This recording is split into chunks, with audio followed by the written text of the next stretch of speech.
I want you guys to think about something. Worship is not music. Worship is not songs. Those are expressions of worship. Worship cannot be confined to a box. Worship is simply our connection to Him. That's it. This one thing. The songs, the dance, the painting, the singing, all of that are expressions of worship. They're expressions that flow out of that place. But worship, simply put, keeping it out of the box, is just this connection that we have to God. So, this is kind of what I want to see happen in the church corporately, in worshipers. I'm talking about everyone. I'm not talking about people playing instrument and sing. I am talking about everybody, the church, the worshipers. This is, in this reformation that we are in, this progressing revival that we don't want to end. We don't want this to be something that ages from now, they're going back then in that revival. But it's this thing that is constantly growing. Worship has a place in that. And worship has to grow. It has to change. It has to move forward and progress. This is what happens to us.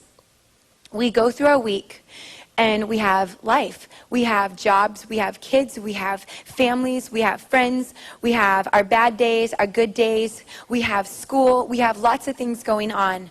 And then we come to church on Sunday and we say, okay, pastor, okay, worship team, get me connected again. And the worship team sings their 2 or 3 fast praise songs. Then they sing their kind of 2 or 3 kind of in-between songs. And then they do like the more intimate songs. And, you know, we got to start off with this way. And we got to do it this way because we got to get everyone in. And we got to get people reconnected. You guys know what I'm talking about? Okay? Now, I'm not saying that this is a bad thing. This is just where we're at right now as a church. But I am saying we can't stay here.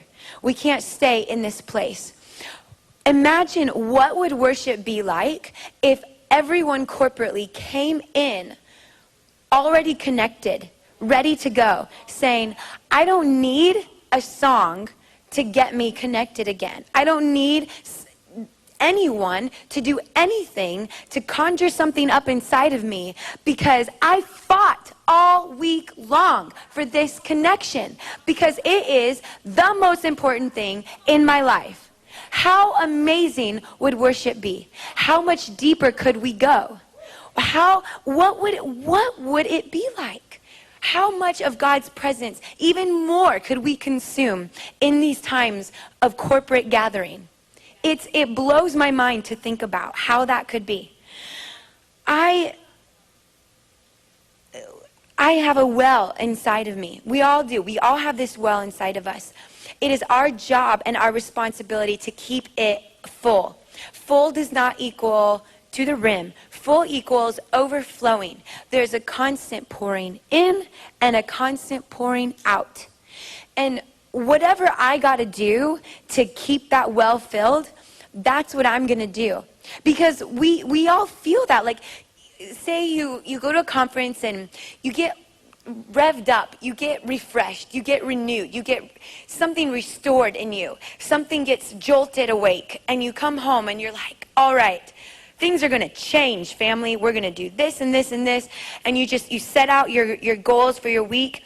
And this is what happens. You start doing it, and maybe you get bored. Or maybe you don't have some crazy encounter and the angel Gabriel didn't come and tell you what to do next year. And maybe, like all these things happen, and we start to detach and become disconnected, and we pull back further. And then here we are, we're waiting for Sunday to reconnect. Or if you don't really enjoy your worship at your church, you're just waiting for the next conference, which who knows when that is, right? Like we all do this all the time. Like I remember so many times just even coming into worship and going, why do I feel like I've got to, work it up? Why does it feel that way? And I started getting this revelation like, oh, this connection. Where is it going in my week? What's happening to that? What's happening? And keeping that connection alive.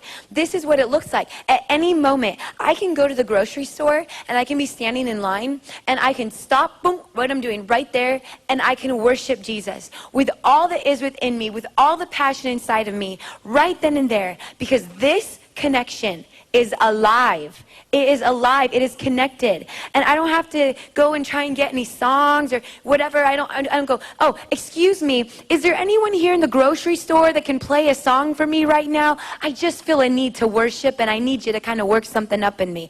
Like, no way. Like, I want this connection alive. I want to see a church where people come and they are like, I am connected. I'm ready to go. And I don't need songs or this or that. And I'm not trying to say songs are bad. I'm not trying to say we don't sing songs. I'm just trying to say, what would it be like if we come already connected?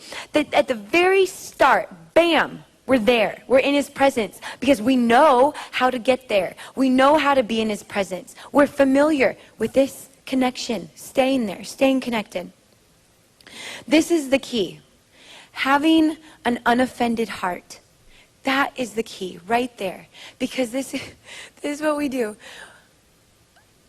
I will tell you right now, there's probably not a day that doesn't go by in my life that this ugly thing dares to pop its head up against me, and I have to chop that head off again and keep that thing down. This thing that says, but why did that stuff happen?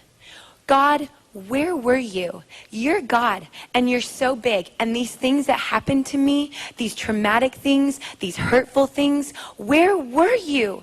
Why couldn't you stop those things from happening? You, God, in all your power, the creator of all the universe, who holds the earth in his hand, why did those things happen?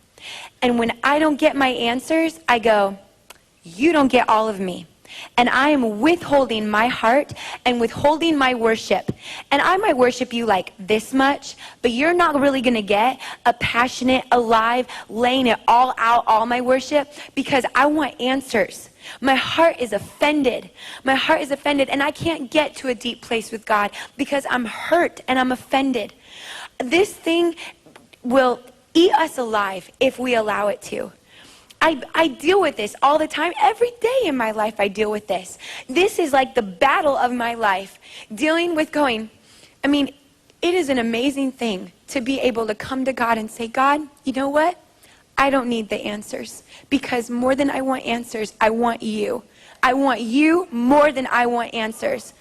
What would our worship be like if we could even get there? Because how many of us are in that place?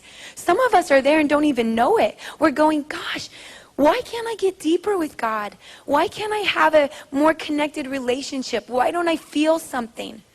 Maybe there's a place in your heart that's had an offense, that's pulled back as a natural reaction. I got hurt, I got burned, ouch, ouch. I pull back. But to be able to press through the pain and press through all that stuff and say, it is of little importance compared to being with God.